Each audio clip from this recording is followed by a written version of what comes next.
जनसंवाद खबर में आपका स्वागत। बाबा साहेब के जयंती के मौके पर घोसी में कार्यक्रमों की रही धूम। अपने अपने अलग तरीकों से मनाया गया जयंती। दरअसल घोसी विधानसभा क्षेत्र के घोसी, मोदनगंज, हुलासगंज समेत कई इलाकों में बाबा साहेब भीमराव अंबेडकर के जयंती के मौके पर कई कार्यक्रमों का आयोजन किया गया, जिसमें विभिन्न राजनीतिक पार्टी के कार्यकर्ताओं समेत समाज सेवियों ने भी कार्यक्रम में हिस्सा लिया। इस मौके पर घोसी विद्यालय के खेल मैदान पर राजद के शिवल्लभ प्रसाद उर्फ बिहारी बाबू के नेतृत्व में राजद कार्यकर्ताओं ने तैल चित्र पर पुष्पांजलि अर्पित की।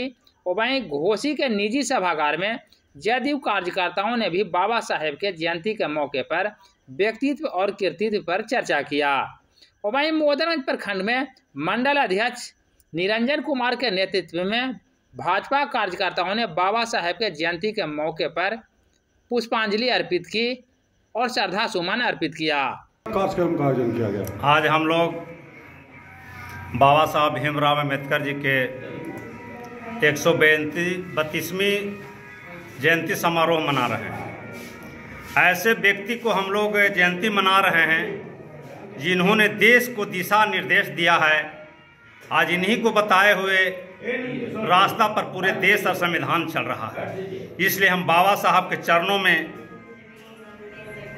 इनकी जो देश का बाबा साहब ने निर्देशित किया है, और इनको जब बचपन में थे तो इनको पढ़ाई लिखाई से लेकर के आगे कॉलेज में भी गए थे तो इनको छुआछूत के प्रति लोगों ने बहुत इनको यह भेदभाव किया था।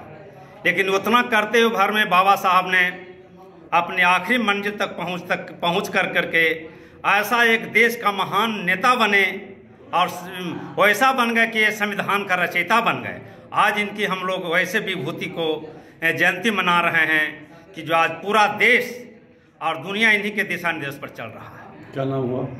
बिहारी बाबू, राजद नगर अध्यक्ष घोसी।